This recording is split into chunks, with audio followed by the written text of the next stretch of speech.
The topic this morning is the Metropolitan Action Commission, and we're fortunate to have with us to talk about the Metropolitan Action Commission the Executive Director of the Commission, Mr. Walter Hunt.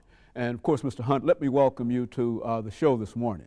Thank you, Dr. Haney. I'm so pleased to be back to chat with you again. You know, I think it's a good time, Mr. Hunt, to talk about the Metropolitan Action Commission.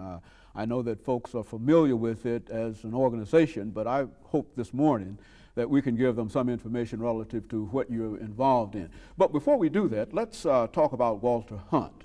Let's have you to give us some information about your background, your education, and some of the things that were important in terms of eventually leading you to the executive directorship of the Metropolitan Action Commission, after which we'll talk about the commission and some of the other things that you believe to be important. Let's start off there. I'd be happy to.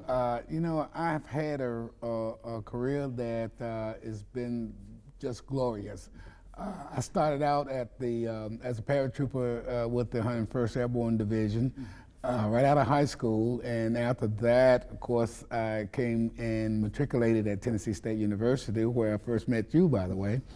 After graduating TSU, I was fortunate enough to get a job with a congressman, and I spent 10 years in Congress working on various community issues, which was a very, very learning experience, a good learning experience.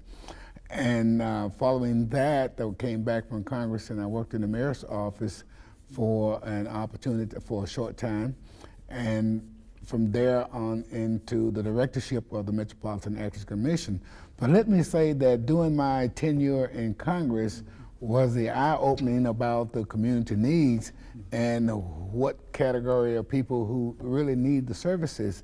We find that in every city, in every state, there are the underemployed, the undereducated, and they need assistance. It's not that there are just people who are down and out. These are great people who just need some assistance, get pointed in the